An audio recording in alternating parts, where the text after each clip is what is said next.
Selamat datang kembali. Hari ini kita mau bahas satu bab yang menarik banget nih dari buku The Art of Spending Money. Fokus kita di bab 18, judulnya cukup bikin penasaran. The Finer Things. Isinya tuh gimana ya, agak menggelitik. Soalnya ngebahas ide yang kayaknya berlawanan gitu. Pertanyaannya, apa kita perlu banget gitu ya merhatiin setiap rupiah pengeluaran kecil? Atau itu malah buang-buang waktu aja? Bikin pusing? Iya, menarik memang bab ini. Sumber kita ya bab itu sendiri. Isinya tuh penuh cerita, ada contoh bisnis, ada nasihat keuangan pribadi juga. Kadang kita baca, oh iya bener nih, halaman berikutnya kok jadi beda lagi ya? Bikin mikir. Bikin mikir. Nah, misi kita hari ini sebetulnya simple. Bantu Anda semua nih para pendengar buat coba memahami dilema ini. Kapan sih kita perlu fokus ke hal-hal yang receh gitu, dan kapan kita justru harus lihat gambaran besarnya aja? Oke, sip. Mari kita mulai bedah ya. Bab ini kan dibuka dengan cerita Presiden Amerika dulu, Calvin Coolidge. Ah, iya yang super hemat itu ya? Betul. Terkenal banget hematnya. Katanya sampai ngitungin biaya per lembar surat pemerintah. Terus, jatah pensil buat pegawai cuma 1 per orang.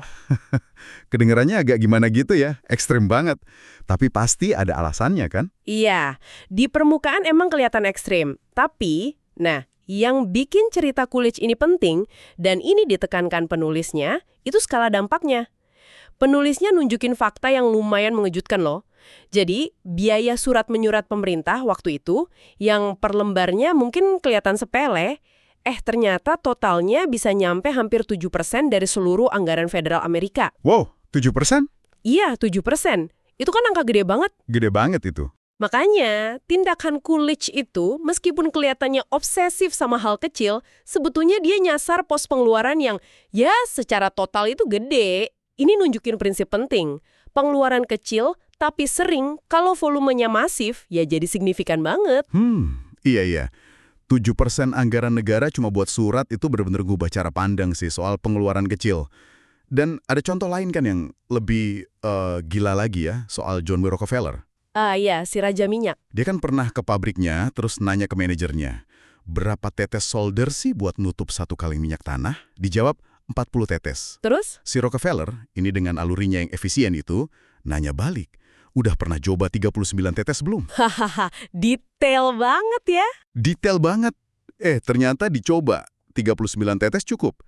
1 tetes solder itu nilainya mungkin kecil banget ya, sepersekian sen lah. Tapi karena skala produksinya Rockefeller itu kan jutaan kaleng. Penghematan 1 tetes itu, wah jadi jutaan dolar akhirnya. Persis.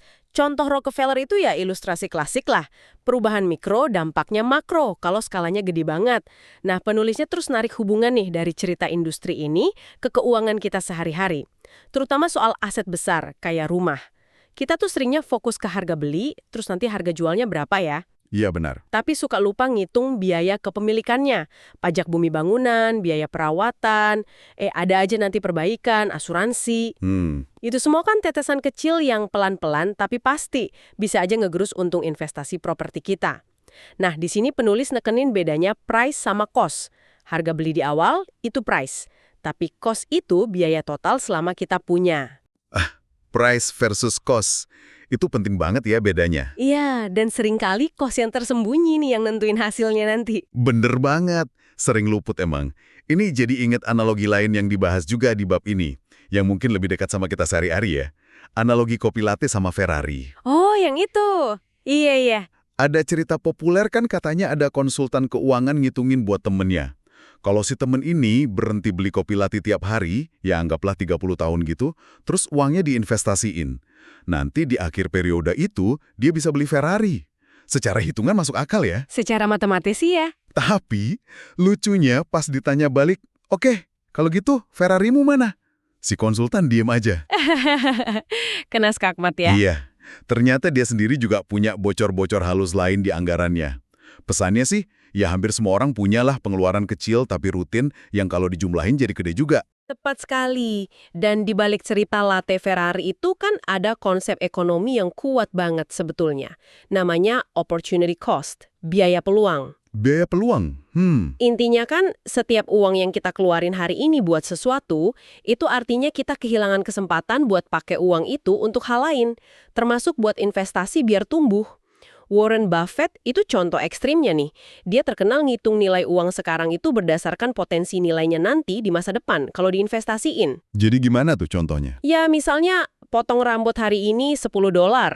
Buat dia itu mungkin sama aja kayak kehilangan potensi $10.000 di masa depan kalau uang $10 itu dibiarin berkembang di investasinya. Wow, radikal juga ya cara mikirnya. Gara-gara kekuatan compounding.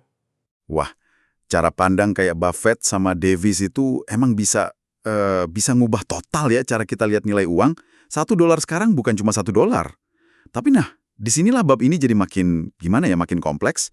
Setelah kita diyakinkan pentingnya merhatiin tetesan kecil pengeluaran, penulisnya tiba-tiba kayak ngebalikin argumen gitu. Iya kan? Kayak dibanting setir gitu ya? Dia ngutip ungkapan yang agak sinis gitu. Simpan deh dikit-dikit tiap bulan, nanti akhir tahun kaget sendiri lihat kok duitnya masih dikit aja. Iya. Seolah-olah bilang, hemat receh itu percuma dong. Nah ini gimana nyambungnya sama cerita Coolidge dan Rockefeller tadi? Nah ini dia inti dilemanya. Ungkapan sinis tadi itu sebenarnya ngarah ke fenomena psikologis. Namanya Parkinson's Law of Triviality. Hukum Parkinson soal hal sepele. Hukum Parkinson? Bukan yang penyakit itu kan? Bukan. Ini observasi soal perilaku manusia aja.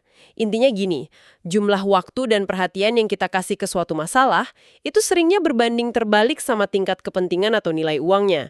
Parkinson sendiri ngasuh contoh satir soal komite keuangan fiktif gitu. Gimana tuh? Komite ini bisa rapat berjam-jam, debat sengit soal beli mesin kopi baru harga $20. Tapi pas ada proposal bangun reaktor nuklir $10 juta, cuma butuh beberapa menit buat setuju. Duh kok bisa gitu? Iya, karena soal kopi, semua orang ngerasa ngerti, bisa ikut komentar. Tapi soal reaktor nuklir, kan nggak semua paham. Jadi ya udah cenderung diam atau cepat setuju aja. Oh itu relevan banget. Kebayang sih itu kejadian nggak cuma di rapat kantor ya, tapi mungkin di keluarga atau bahkan di pikiran kita sendiri pas ngatur duit. Kita bisa debat panjang soal langganan streaming mana nih yang dipotong biar hemat 50.000 sebulan. Iya. Tapi pas mau ambil KPR rumah miliaran, mungkin kita kurang teliti bandingin bunga antar bank atau kurang gigih nego harga. Penulisnya kan ngutip Ramit Sethi tuh, pakar keuangan pribadi. Oh iya, Ramit Sethi. Dia sering bilang orang tuh terlalu kejebak sama pertanyaan $3. Kayak, boleh nggak ya beli kopi ini? Padahal yang dampaknya ribuan kali lebih gede ke masa depan finansial, itu pertanyaan $30.000. Kayak, kampus mana ya yang paling pas buat saya? Rumah di lokasi mana nih yang bagus buat jangka panjang? Perlu nggak sih mobil semahal ini? Itu kan keputusan gede. Tepat. Ramit Sethi nyebutnya fokus ke small wins, kemenangan kecil. Itu bisa ngasih ilusi kita udah ngontrol keuangan. Padahal mungkin kita lagi ngabain big rocks, batu-batu besarnya. Jadi kayak distraksi gitu ya? Bisa jadi, fokus ke hemat receh itu bisa jadi distraksi. Kita ngerasa udah berbuat sesuatu. Padahal keputusan besar yang salah bisa ngabisin semua hasil hemat receh tadi dalam sekejap. Nah, penulis bab ini terus nekenin, buat kebanyakan orang, kelas menengah lah ya, pengeluaran terbesar dalam hidup itu biasanya ya di beberapa pos utama aja. Biaya kuliah, cicilan atau sewa rumah, beli dan rawat mobil, asuransi kesehatan, terus kalau punya anak ya biaya penitipan atau sekolah. Iya benar juga ya. Nah, area-area inilah yang menurut dia harus dapat porsi analisis, perencanaan, dan negosiasi paling gede. Ngendaliin biaya besar ini efeknya jauh lebih dahsyat daripada cuma ngirit uang kopi. Oke. Sekarang saya mulai nangkep nih benang merahnya.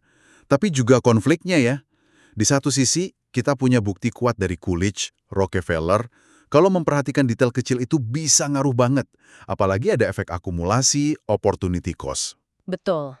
Di sisi lain, ada argumen kuat dari hukum Parkinson, Ramit Sethi, kalau terlalu fokus ke yang kecil, bisa bikin kita abai sama keputusan finansial raksasa yang jauh lebih penting. Iya, jadi kayak tarik-tarikan gitu ya. Nah, jadi gimana dong kita? Mesti pilih salah satu? Atau ada cara gitu buat nyatuin dua pandangan yang kayaknya berlawanan ini? Bingung juga jadinya. Pertanyaan bagus itu. Dan penulisnya nawarin semacam sintesis. Dia nyebutnya pendekatan barbel. Barbel? Kayak alat angkat beban itu? Iya, bayangin aja barbel. Ada beban berat di kedua ujungnya kan, terus dihubungin sama batang di tengah. Nah, dalam konteks keuangan, ini artinya kita perlu kasih perhatian serius di kedua ujung spektrum pengeluaran. Ujung pertama, pengeluaran terbesar kita, rumah, mobil, pendidikan, dan lain-lain tadi. Ngendaliin pos-pos ini itu fondasi mutlak. Penulisnya bilang, hampir nggak mungkin bangun kekayaan gede kalau kita boros atau ceroboh di keputusan besar ini. Masuk akal? Negosiasi harga rumah biar lebih murah dikit aja. Atau pilih kampus yang biayanya lebih masuk akal tapi kualitasnya oke. Itu dampaknya bisa ratusan juta loh dalam jangka panjang. Ini beban berat pertama yang harus kita angkat serius. Oke, jadi fokus utama tetap di gajah di depan mata ya. Keputusan finansial yang gede-gede. Sip. Terus, ujung barbel yang satunya gimana? Peran pengeluaran kecil di pendekatan ini apa dong? Nah, ujung barbel yang satunya itu ya perhatian ke pengeluaran kecil yang rutin dan berulang.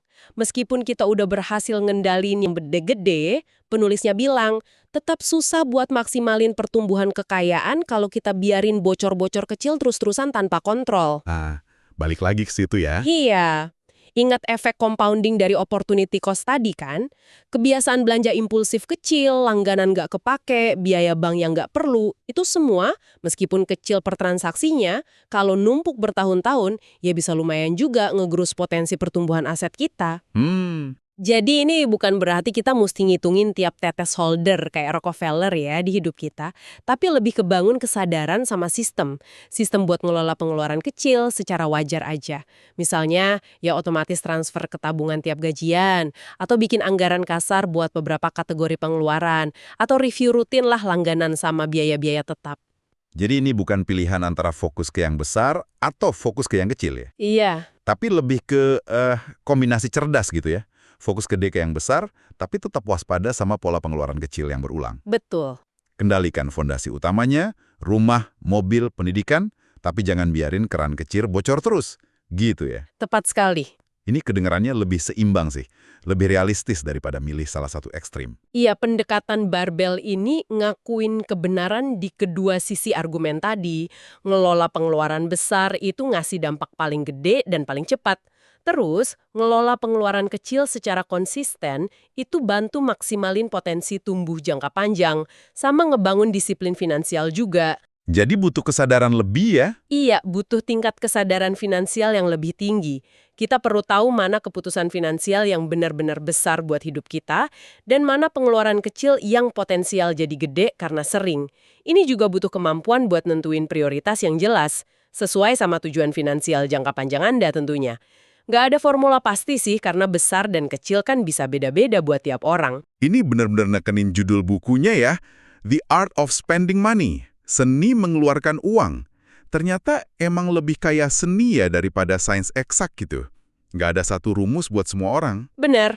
Ada prinsip-prinsipnya sih, kayak opportunity cost, cost versus price, hukum Parkinson, tapi ya terapinnya butuh kebijaksanaan, kenal diri sendiri, sama penyesuaian terus-menerus. Anda nangkep banget esensinya. Pembahasan dari bab 18 ini, The Finer Things, ya pada akhirnya bukan soal jadi ekstrim hemat atau ekstrim boros, tapi lebih ke jadi sadar dan strategis. Sadar dan strategis.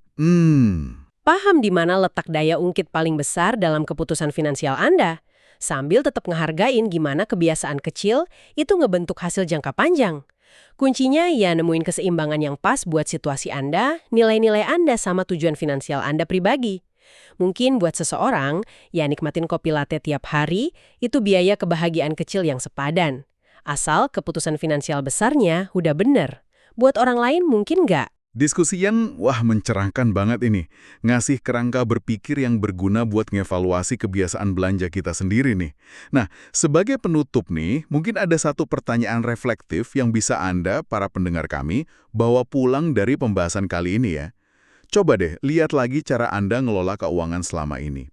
Fokus utama perhatian Anda tuh cenderung kemana? Apa Anda lebih sering ngabisin energi mikirin pengeluaran kecil sehari-hari?